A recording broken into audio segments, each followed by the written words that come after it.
Welcome to Leadership, the secret sauce, where extraordinary coaches and leaders reveal what makes them exceptional. We're your hosts, Dave Lipski and Matt Dodson. Together, let's discover our guest's secret sauce. Today's episode is brought to you by Character Matters Coaching and Consulting. At Character Matters, we believe great leadership isn't just about results. It's about who you become along the way.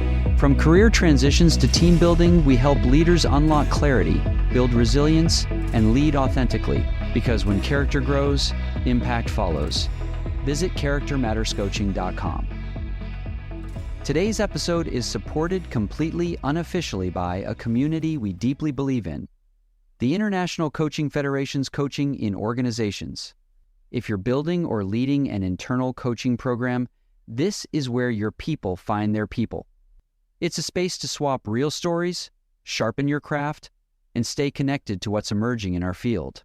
If you haven't joined yet, take a moment to sign up and plug into the conversations shaping the future of organizational coaching. Your community is waiting, and they're ready to learn with you. Go to coachingfederation.org/coaching-in-organizations-inquiry to get started. All right. In today's episode, we're sitting down with Lisa Edwards to uncover her secret sauce of leadership. I think you're really going to want to listen to this. Her perspective, her experience, especially as a former coach, and now what she's doing with AI and partnering with ICF CIO for some of our listeners that are CIO members. So I hope you stick around and listen to some of the insights that she has. I hope that it's a provocative way of thinking about coaching in today's, whether you're an internal coach or whether you are an entrepreneur or a solopreneur making it as a coach. So, Dave, what do you think? That's a good question. Let's start off with feeling. Lisa, welcome to the podcast. Matt and I created this because we like to hang out with people who coach, people who love coaching, who are involved in it. And we usually like to start off with just an energy check-in on a scale from 1 low to 10 high. What's your energy level at the present moment, and what has you at it? I think I'm one of those people that comes across at the same energy level, no matter what the context is. So people have a hard time reading me, but I probably seem like a 5 to everybody, but I probably feel like a 10 right now. It's a sunny day and I love the sunshine. So that gets me energized. I like it. We're getting a lot of sun here before the big storm. So I live about an hour north of the city. So it was supposed to get a couple feet of snow coming on Sunday. So I'm excited. I'm at a 9 as well. Had some walks with the dog, had some good sun. And Matt, how about you? Yeah, I would go with a 9. It's been a great start to the year. I will say that. It's been really positive. Yeah. So Lisa, when you are on a train, plane, or automobile and the person next to you says, "Hi, what do you do?" How do you answer it? Well, if they're sitting next to me on a plane, they could be doing anything in their own lives. They could be working in defense. They could be a carpenter. They could be anything. So I always find in that kind of context, the simplest way is to say, I work in technology. Very cool. And then you get the follow-on question, what can technology do for me? Yeah, sometimes I get that question. But I might say, if it seems like they want to know more, I might say something like, my company is a Microsoft partner and we have an AI-powered coaching technology solution for our customers. And we also offer AI training. Yeah, you have just said the magic buzzword of 2025 and 2026, which is AI. And what do they ask you about AI typically? Let's see. What do people ask about? I think I feel like we've crossed the chasm. So most everybody has been exposed to AI in some way, and maybe they have an app on their phone where they're using AI. So I feel like most people today know a little bit about AI, and they might start talking about how they use AI or They might ask me, how do we use AI? So I just kind of go wherever they might go if that opens up that conversation. But in general, I agree with you. It is the buzzword of the day, and it is a word that gets people conversing. Yeah, as you mentioned that, so I would really love to hear sort of as we talk, really some of your thoughts about AI and coaching. And I mentioned this to you that a lot of times some of our listeners, they want to know, they're usually coaches themselves. And so oftentimes they're asking the question, what does this look like in the future for me as a coach? And we have heard everything across the board, from it will replace coaches to we even have other folks that use AI bots or things like that. So, so I'd really love your perspective on that in just a minute. But so let me ask you this other question. So, everyone has a turning point, and you told me that in the past you used to be a coach, like that was your main job or role. So tell me, like, how did it evolve to doing what you're doing now?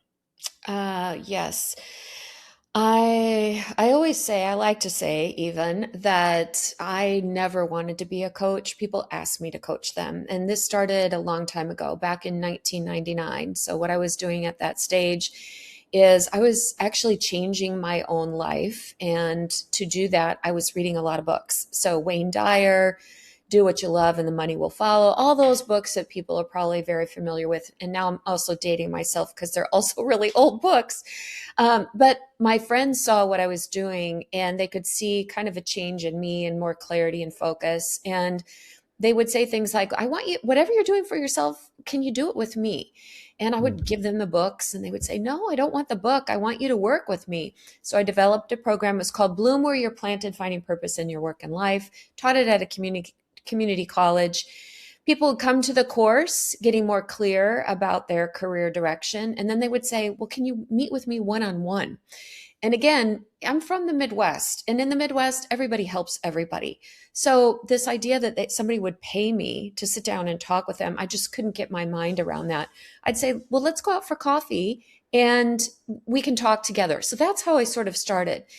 If I kind of scroll faster to what happened after that, is I was hired to run talent management for Bill Gates' own global media company here in the Seattle area where I live.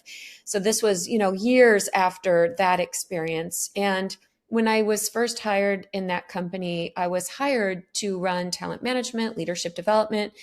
All of our senior executives had an executive coach. The CEO loved coaching.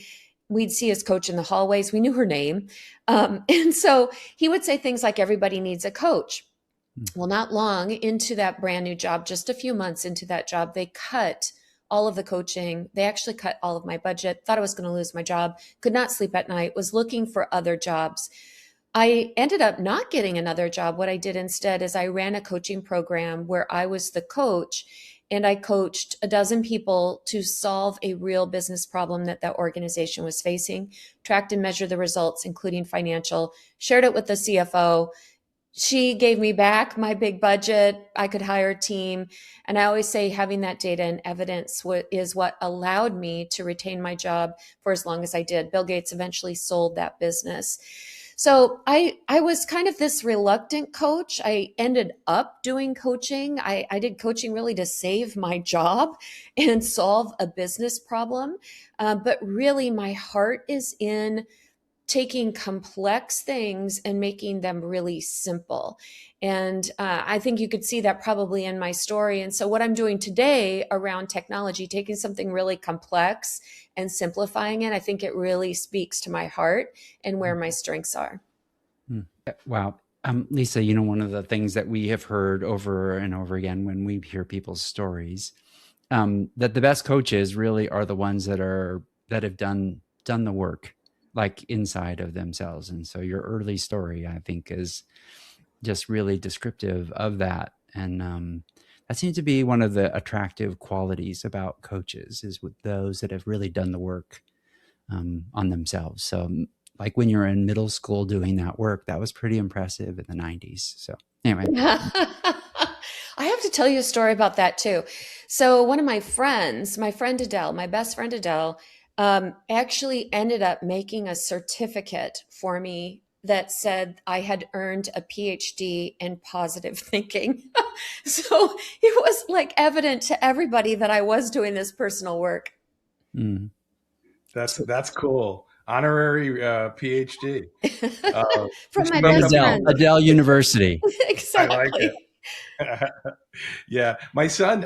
Just an aside, my son just moved across my 22-year-old moved across the country to Seattle in Northgate. So the Seattle area will probably be on my itinerary more to visit him. Yeah. Another question for you. As you think about leadership, but great leaders often have defining failures, things that they had to overcome and that you learn about yourself.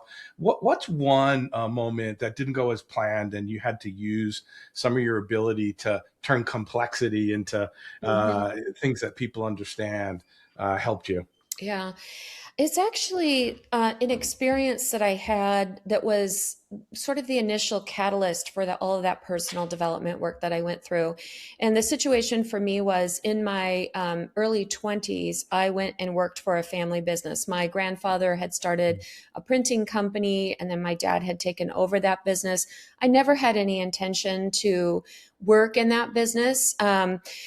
But I delayed my enrollment in a doctoral program, and I decided to go home, take a year off, work in the family business. And when I first got there, I recognized that the family business was in trouble. And so I felt this sense of loyalty and responsibility to kind of stay there with my family and kind of figure this out.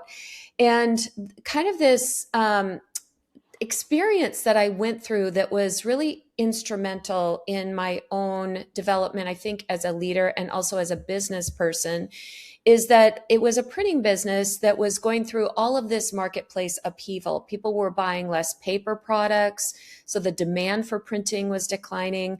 We had also invested in some digital technology, very expensive equipment at this, just right before all of these desktop publishing solutions came into the market. So immediately all that investment that we had made in this machinery was now gutted by all of our clients' ability to now do all that work themselves. And so we were kind of sorting our way through this and recognizing that something needed to change. And so, of course, we went about things like doing more marketing efforts, getting better at our sales strategy, trying to operationalize the business more effectively to both generate more revenue and reduce our operating expenses. At the same time, we also saw, what if we created our own product? And we were in control of our own product and we sold our own product. So we went about developing a separate business that was a poster publishing company. And so we had these essentially two businesses that were under one umbrella. And if you just kind of looked at the dynamics of those two businesses, they had a lot of similarities. Both of them were generating revenue. Both of them, there was a lot of hard work and effort. We actually had the same employees working under the umbrella for both of those businesses.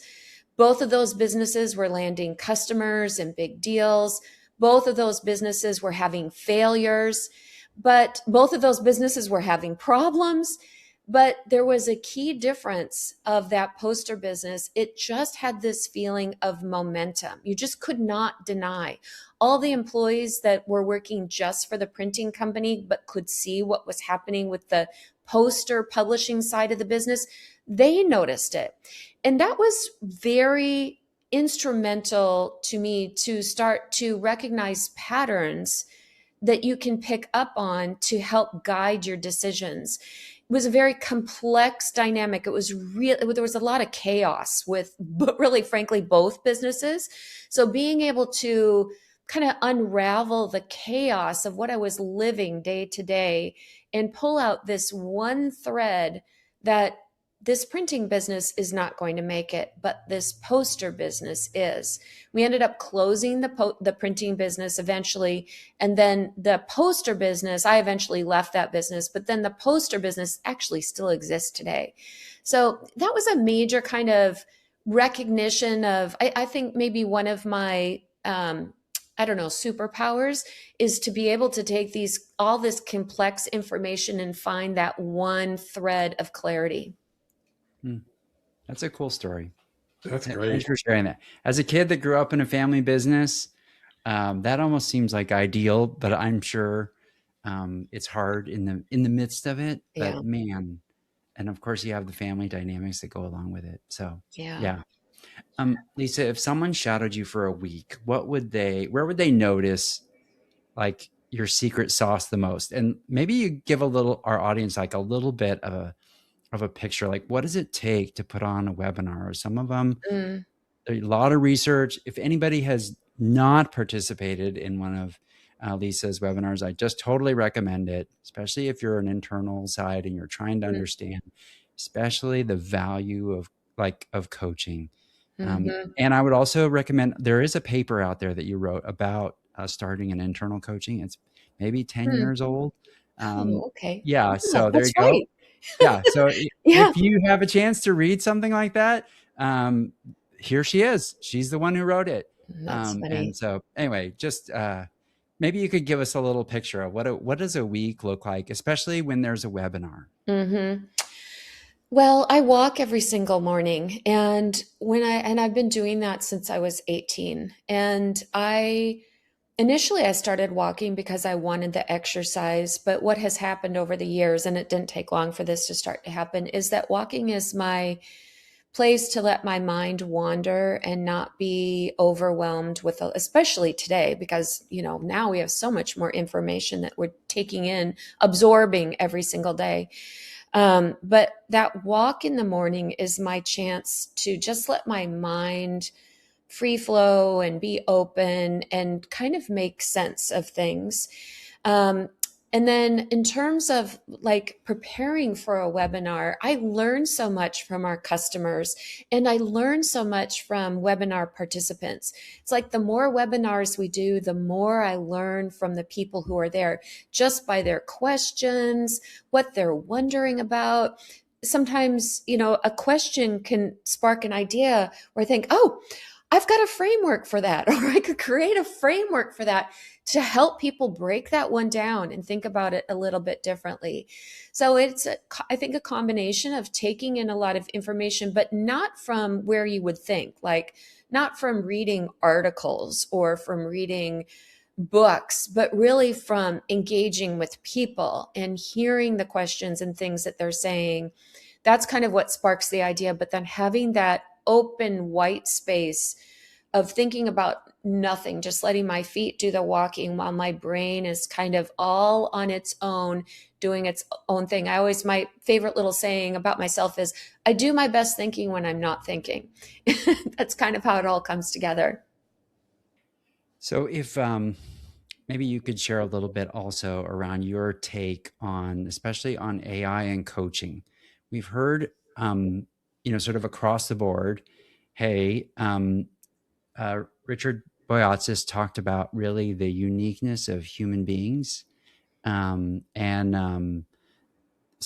we've also heard from one of our other guests in this season, Mickey, who really talked about like the human being is really kind of the value in that relationship, and not so much that the AI component can support it, but it doesn't take away, and that the person-to-person contact is really the value that you're bringing as a coach.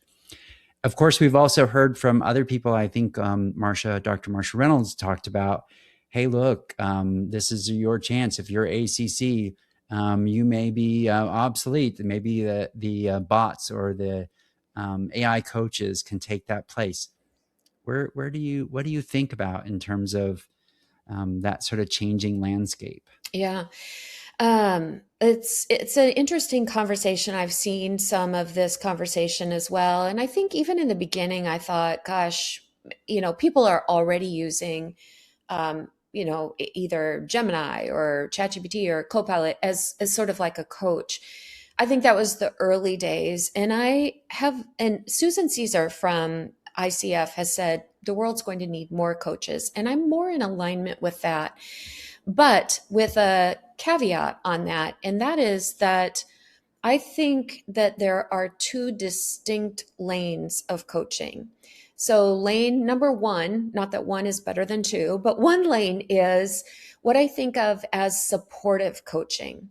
So, this is, in my mind, this kind of coaching is providing a space to reflect, that's the traditional coaching, right? Asking questions, allowing people to reflect, being a sounding board, helping people make sense of things. It's great that we have all these AI tools, but frankly, they can overwhelm you with way too much information.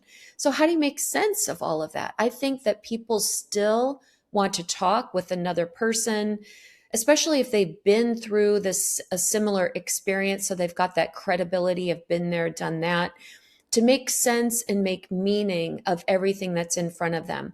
I feel like that kind of coaching, that what I think of as supportive coaching, asking the questions, I think it's great inside organizations to help employees feel heard, feel valued, help them build the confidence to take that big, bold step that they were afraid to take, create greater engagement, create greater employee retention, improve the overall culture. I feel like that's one lane of coaching. The other lane of coaching, I think, is around performance coaching. That traditional kind of, if you think about sports coaching is almost more about the performance. And that is about the specific goals, understanding your decision-making process, sharpening your judgment, making hard calls, elevating the team's performance, and much more business focus. In that case, we're looking for behavior change, skill gap improvement, overall financial improvement of the overall business. So I think of these two lanes, and I hear on the performance coaching often from senior decision makers that the skills gap, that they need to close that skills gap. So I think those two lanes are really critical for the future. And I don't think AI will replace either one. AI can augment or help improve either one, but I don't think it will replace it. I think the key is, though, to know which lane you're in. So if you're in the performance coaching lane, double down on how you help people get the results. If you're in the supportive lane, you like the reflective questions, you like helping people, get those light bulbs firing. Double down on that, and that is your lane. Understand the value proposition of that lane, helping people make sense and meaning of everything that's going on. In light of the loneliness epidemic, I believe that there is still a big wide lane for that area, but only if you clarify which lane you're in. I don't think you can be in both. Which one are you in, and clarify in your messaging how you make a difference for the people that you work with. Yeah, I like the separation. I have a question. I'm thinking of a client that needs both, right? That needs some, the development, reflection, get to the right direction, and then I need to improve my performance. Yeah. How do you separate those out for an individual coach? Does both, or refer to somebody else? I think potentially you can do both. I feel like one of them is typically louder than the other. So if you were to just say tip of the iceberg, what's the presenting issue? Is the presenting issue around, I've got to make sense of what's going on. I'm kind of confused. My direction is a little bit lost. I'm a little bit fuzzy. Maybe that starts off on the supportive. But if the presenting issue is around, I've got to hit quota, I've got to hit budget, we've got, I'll use the example of any of the businesses that I've been a part of. We've got to hit some of these numbers. The presenting issue is performance. Maybe you can also share with our audience, because I think those two lanes are very. I think it's it gets very murky for them. Like, hey, what am I supposed to be doing here? Yeah. Especially maybe if it's an internal coach, and they really want a human to really help them make sense. But I think sometimes a lot of our internal coach listeners, they lean on that sense making, Mm-hmm. Um, because unless they've had a background in sales, they really feel like out of their depth to, or Right. any other thing, to ask some of the performance type of Mm-hmm. goal-oriented question. Yeah. Um, um, Yeah. may- maybe, I just want to add to that, Matt. I sometimes feel, because we specialize in measuring the return on investment of coaching. And I sometimes feel that some coaches maybe feel, um, oh, they feel like they don't want to be just the supportive coach. Like mm, that feels like a downgrade to some mm, degree. You're nodding your head, so I'm thinking maybe you kind of, but I don't see it that way because I feel like there's a need for that. If I scroll back to my, you know, era when I was reading all of these books, that's really what I needed more than anything. mm, I needed support on clarifying what's my direction in life? Where am I going? I needed some confidence building. So I think it's very valuable coaching. It, um, but at that stage in my career, I was not focused on a performance. I was focused on what's my direction in life. mm, So very, very valuable. I couldn't get to the performance issues because yeah. I didn't even know where to plug in. Yeah, this really, that sort of inspires me to ask like one other question. And you mention it oftentimes when you describe what you do. Um, we have a lot of coaches that they may be at companies or they want to be at companies. Um, but oftentimes, when times are tougher or people are cutting jobs, Mm-hmm. they see coaching as a perk, Mm, rather than really as like a performance differentiator or mm-hmm. something that would really deliver the value. Yeah. And how does a coach explain that to a potential customer? Like, hey, how do I help you make the shift in your mind that me Mm-hmm. being, even if it's sense making, is not just a perk, but it really is allowing, it's almost like allowing you the morning walk, right? Right. That's your performance differentiator, is like, hey, if you didn't have that, and or if okay, maybe one day is okay, maybe 2 days is okay, but you go a week, 2 weeks, 3 weeks without that time to not think Mm-hmm. and think Yeah. at the same time, like all of a sudden you're like, I'm really kind of like, I'm needing a walk. Mm-hmm. Like how would a coach sort of explain that Yeah. to somebody? Yes. So I think about that. Meet the customer where they're at. So if the decision maker, if you're an external coach and you want to work with a company, and you're lean more on the supportive side, you see the value of giving people space and letting them reflect and think, but thinking, how am I going to sell that to a decision maker when they're focused on performance right now? I would then instead zoom in on what's at that tip of the iceberg. What's the pain point for the decision maker? And right now, one of the pain points that's going on, it's actually been going on, I think it's always been around, but more so since the pandemic and onwards, and even more so with all of the AI tools, which is that stressed out, overwhelmed, can't manage the time, too many things to do, too much going on. That's exactly where somebody needs space to make sense of, how do I prioritize my day? So if you can speak to what the decision maker cares about, I need my team to be less overwhelmed, prioritize their days differently. That's a perfect place for that sense making, giving space for people to kind of breathe and think, and then organize their time and day differently. That's a perfect place for that. But you speak to it in the ways that decision maker cares about. Yeah, it just what you were saying made me think and kind of project out. And I'm thinking, like, if we project out 10 years and we looked at the mix of human and AI coaches, what do you think the landscape is going to look like? Um, well, right now, what we're seeing is this kind of goes back to kind of the different lanes. So, in the internal coaching context, well, let me just start off by saying when it comes to AI technology, there is a hurdle that everybody has to get past, and it's cybersecurity. So if you're an external coach and you're using AI tools that are not approved by the company that you're working with, you're kind of out of luck unless you can figure some workarounds on how to meet their requirements. So that means, maybe doubling down on the things that you offer that are not AI related could maybe potentially be a good thing for you. If you're internal, you've got to align to all the cybersecurity requirements. And what we see happening is that in the organization, they're building their own AI tools. Maybe they're working together with a vendor. They're licensing some of the technology. That's part of what our customers do. They license some of the technology that we already have available.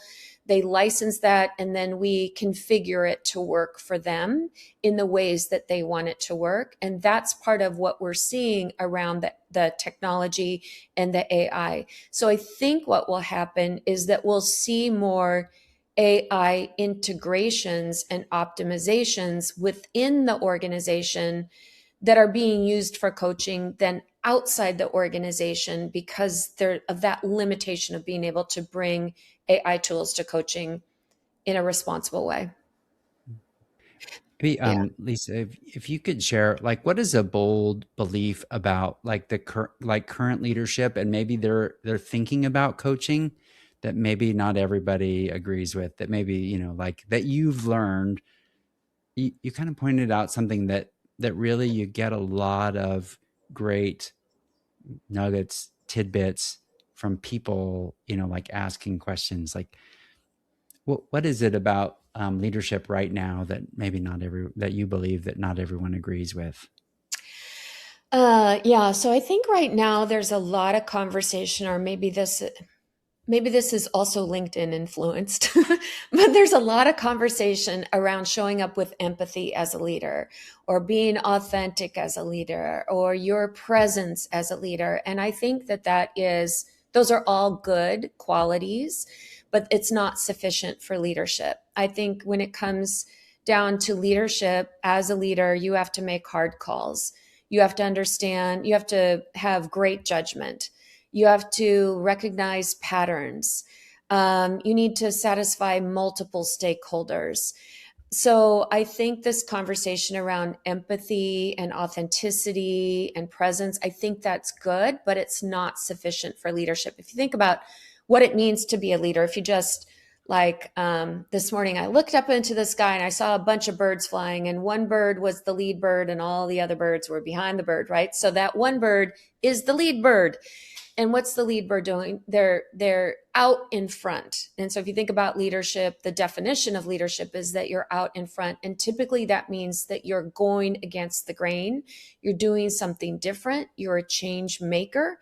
And often if we look through history, all of our change makers, the ones that we admire and adore and look at in history, they didn't have 100% followers. They had a lot of people who didn't agree with them, but they still had to make these hard calls. And so I think that's a piece of leadership that probably doesn't get talked about enough, is having to do the hard work of leadership, not just the empathy and the authenticity and, having that presence.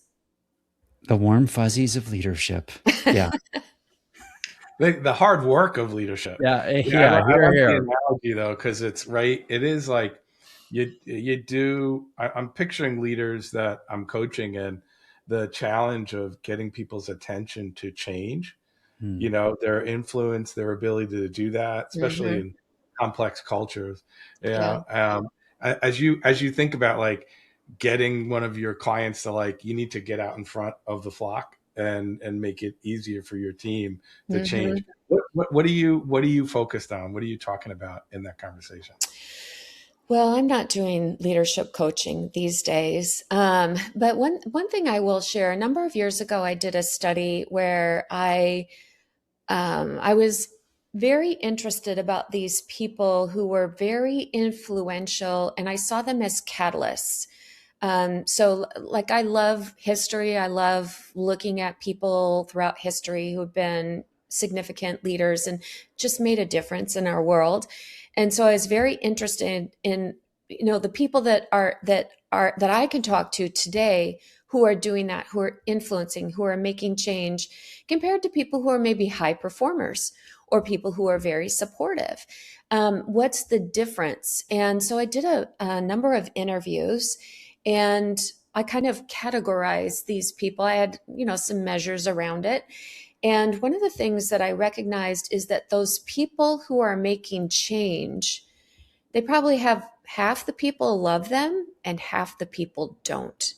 And I remember one in particular, he's actually one of our advisors, just an amazing leader, an amazing catalyst, somebody who is really out there doing new and innovative things. And I remember in the company that he worked in, sometimes he would get dinged on his performance reviews because he didn't toe the line exactly the way that he wanted. But he knew he has a vision for what he wants to create, and he's okay with this idea that he's not going to make everyone happy. So that might be sort of the one takeaway, is that if you are that change maker type of leader, you're not going to have everybody following your lead. You will have you will have the early adopters who follow you, and then you'll have everybody else. Well said. Yeah, that's when I often think about leaders from the past, maybe even technology leaders like Steve Jobs or even Jeff Bezos, or that when you talk to them, or when you heard from people that worked for them at the time, they were difficult to work with or work for. Right. And but we don't look at that necessarily. Somehow we look at the past through a little bit rose-colored glasses, like, oh, weren't they amazing? Right. And we're like, well, maybe reality is a little bit different than our view from looking in the rearview mirror. Right. Mother Teresa had detractors. Teresa had detractors. So. Did you interview her too? No, I didn't, but I've read that she had. So I don't know firsthand. I don't have firsthand experience on that one. Read about it. If you had to, identify like what your ideal coach, describe to me like your ideal coach, someone that would work with you, what would they need to be like? Yeah. Well, today my ideal coach, credibility would be the key thing. So somebody who's been there, been there, done that. Today, because of what we do every day, is fairly, some things are really predictable and other things are pretty chaotic.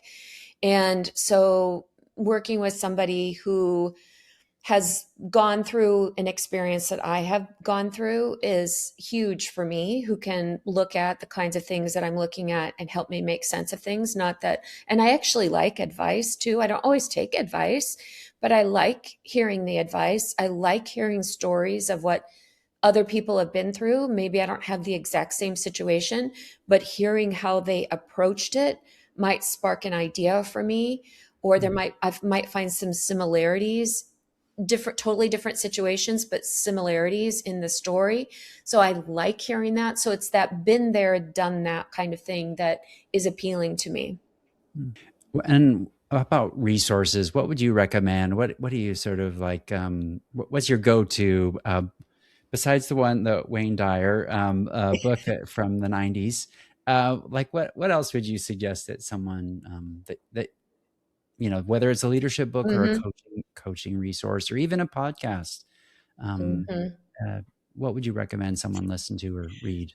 I love documentaries, historical documentaries about people or things that have happened kind of in the past. A recent one, as I was in Detroit, Michigan not long ago, and I went to the Ford Museum. If you've never been there, I highly recommend it, especially if you have a family. It is such a great experience to go to the museum and see the factory tour. But when you go into the part of the factory tour, you get a documentary or you watch a documentary of not just Ford, the company, but Ford, the man. And you learn everything that they went through. And, we just see like all the highlights of all the positive things that they've been through, but they went through the Depression.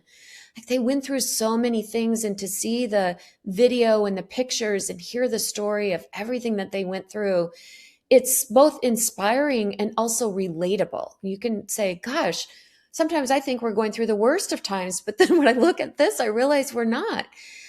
So seeing those historical documentaries, I love them and I learn so much from them. So that's one thing. The other thing I like is I'm a part of different communities. So I have a couple of communities that I'm a part of where there's other technology founders. I like learning from them. I like hearing their stories. I also like listening to podcasts from people who have started business. I love the How I Built This podcast. If you've ever heard that one, it's such a fun podcast because they tell these stories of all of these founders and leaders, and it's a long and winding road for them. They have usually, traversed so many disappointments and the valley of death, and yet somehow they have risen above and made it to success. And usually what makes it to the news is the success story. You never hear about all the things that they went through. So I love those kinds of stories and podcasts. Maybe, you know what, I was curious about this. So I don't know, like sometimes in the webinars that I've been on or for you are around ROI or coaching or how to measure it, right? Really.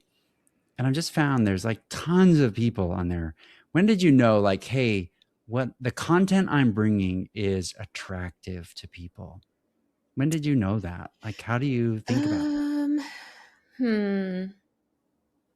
Gosh, I don't know. I don't know if I have a good answer for you on that.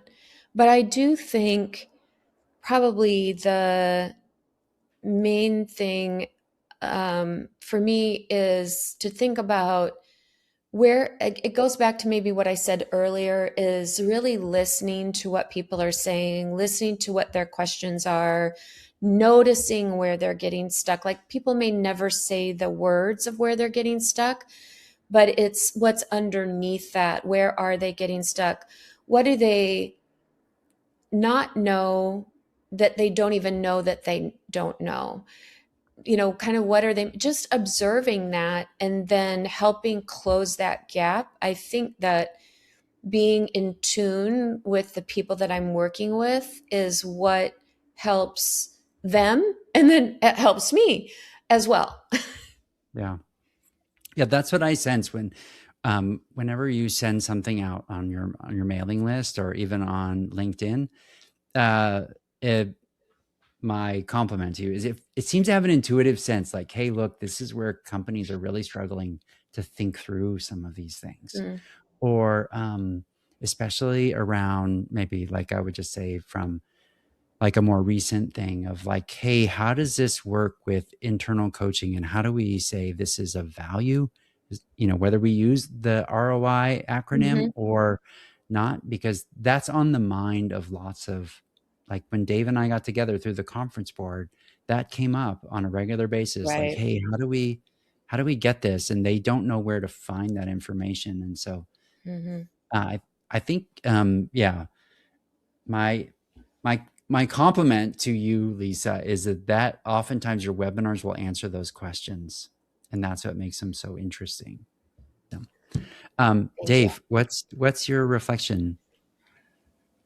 I feel like Lisa has an entrepreneurial heart, and I love that. I think the performance focus and finding your lane to contribute for people that love the area of helping and coaching. And I also love that your family story really resonated with me, because it's so many people are asking, where's my opportunity? Where's my opportunity? Where's my opportunity? And often it's, go from where you are, like learn from where you are, grow from where you are. And you really embody that. So thank you. Yeah, thanks for that. Yeah. And I think my reflection is that your inspiration comes not necessarily from continuing to focus on like the area that you're really great at. It's all the other areas, like biographies and stories about people. That to me is really, that's great. I mean, that is really, like, when you think about, how did Southwest Airlines figure out their boarding process or their turnaround process? It wasn't looking at other airlines. It was looking at NASCAR. That to me is like, that's divergent thinking. And so that's what I heard. Obviously, I love the family business story because I can, experience the relatability of it from a failing family business, not necessarily one that was willing to try something. So, but something can be learned from failure. Yeah, absolutely. Lisa, what's the best way for our audience to get a hold of you or to participate in a webinar or anything? I'm on LinkedIn. So LinkedIn is the new Yellow Pages. So you can find me in the phone book, which is LinkedIn today. And use my whole name, Lisa Ann Edwards. Use my middle name because you can find me better if you use my middle name. Yeah. And if someone wanted to sign up for, if you got anything coming up in February timeframe for any of our internal coaches, or I noticed on your website, any of those types of things, when someone participates in that, what's coming up for you? We run twice a year. We run the AI powered coach certification program, and every cohort, it gets a little makeover based on where AI is at, because AI keeps accelerating. So our next session that starts March 26th is no different. It will have a little makeover from the last one. And we give you access to some AI tools that are cyber approved. We help you identify specific use cases, provide you with prompt packs that you can share with your clients that are cyber approved, kinds of tools that you can use. You create a case study and a business case. And what else? The community loves each other. I always find that the one of the biggest values of the whole program is having a community of other coaches who are grappling with the same things. We put them in breakout groups so you get to meet each other and collaborate. So the next one starts March 26th. You can earn ICF CCEs as well for the program. Way to go. All right. Well, thank you, everyone. And until next time. That's a wrap on today's episode. Big thanks to our sponsor, Character Matters Coaching and Consulting. If you're ready to unlock your leadership potential and make the impact you're meant to make, visit charactermatterscoaching.com and connect with Matt about transforming your team or organization. If this conversation sparks something for you, share it with a fellow leader who needs to hear it. And don't forget, all of today's resources are waiting for you in the show notes. Until next time, keep discovering your secret sauce.